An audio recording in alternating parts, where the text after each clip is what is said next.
Amira Indriani, mahasiswi Poltekkes Kemenkes Jambi, jurusan Kebidanan, Prodi D4 Ahli Jenjang kelas D. Di sini saya akan mempraktekkan asuhan kebidanan maternal dan neonatal dengan retensio plasenta dan atonia uteri. Selamat menyaksikan.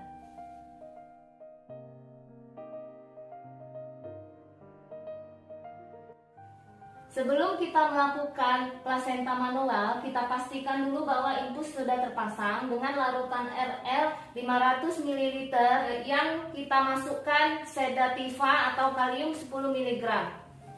Setelah kita lihat cairan infus, kita pastikan kandung kemih pasien apakah masih penuh atau berisi atau kosong.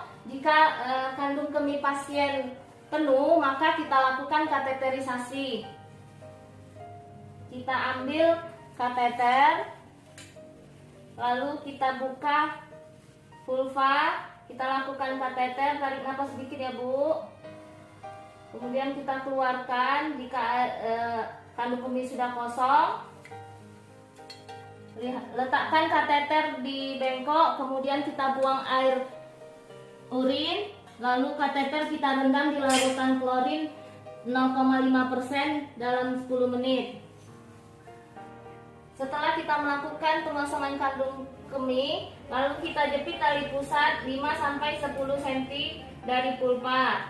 Lalu kita lakukan peregangan tali pusat dengan tangan kiri dan tangan kanan masuk menelusuri tali pusat secara obstetri sampai ke serviks.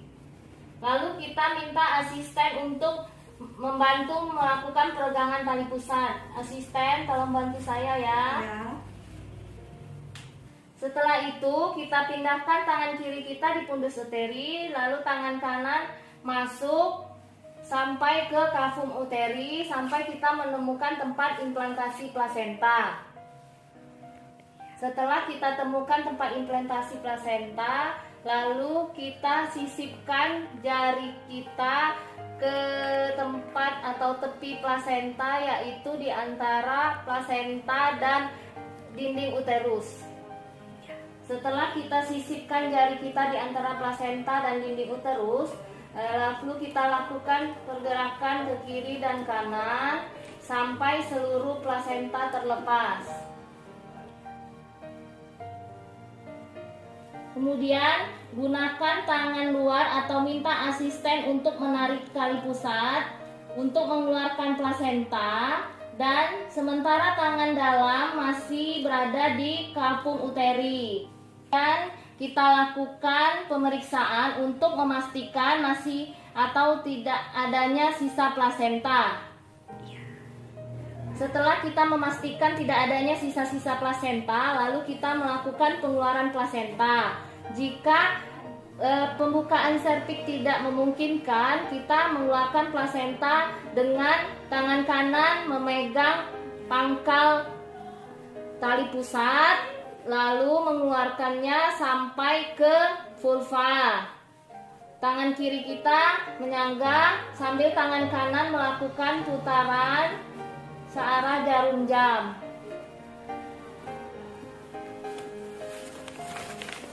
Setelah plasenta dilahirkan, letakkan plasenta pada tempatnya.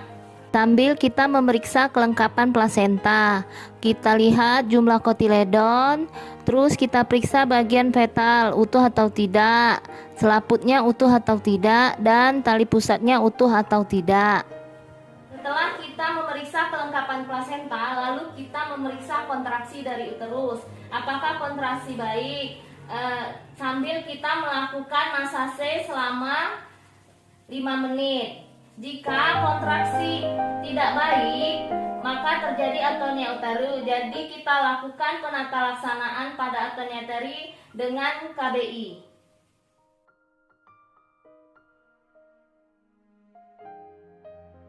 Lalu kita melakukan penata laksanaan atonia dengan KBI. Kita pastikan dulu kandung kemih pasien kosong. Jika kandung kemih pasien penuh, maka kita lakukan kateterisasi. Tangan kiri membuka vulva, lalu masukkan kateter, tarik napas sedikit ya Bu. Lalu kita tampung air urin Ibu. Setelah kosong, kita keluarkan kateter, lalu kita buang air kencing Ibu ke tempatnya dan lakukan perendaman kateter dalam larutan 0,5% selama 10 menit. Setelah itu, kita lakukan pemasangan handscoon steril. Pastikan cairan infus sudah terpasang baik RL 500 mg 20 tetes per menit yang sudah ditambahkan uterotonika. Penolong berada di depan vulva, lalu tangan kanan dioleskan cairan antiseptik, kemudian tangan kiri membuka vulva.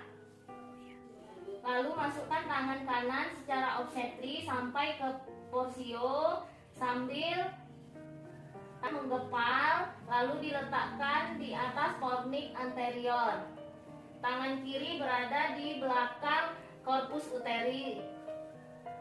Lalu kita dekatkan tangan kiri dan tangan kanan seperti mengepal.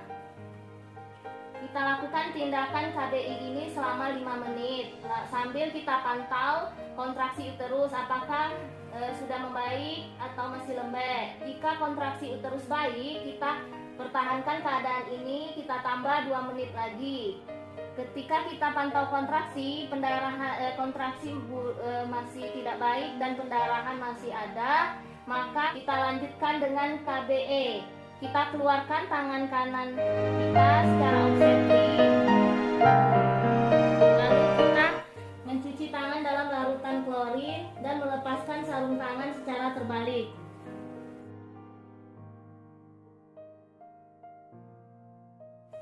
Penolong berada di sisi kanan Ibu. Tangan kanan diletakkan seperti menaikkan dinding perut, sambil tangan kiri menekan pundus uteri bagian belakang. Lalu dilakukan penekanan seperti tangannya bersatu. Dilakukan selama 5 menit. Kita lakukan selama 5 menit. Lalu kita pantau perdarahan. Jika perdarahan tidak terjadi lagi, maka kita lakukan tindakan ini selama 2 menit. Ternyata pendarahan sudah berhenti, kontraksi baik, maka kita anjurkan keluarga atau pasien untuk melakukan masase pundus sambil kita membereskan alat, lalu merendamkan di larutan klorid 0,5 selama 10 menit. Kemudian kita melakukan pencucian tangan di air sabun dengan teknik 7 langkah. Setelah kita membereskan alat, kita memberitahukan kepada Ibu tentang keadaan Ibu. Bu, pendarahan sudah berhenti, kontraksi Ibu baik. Saya akan melakukan pemantauan vital sign Ibu ya Bu. Saya akan menensi Ibu.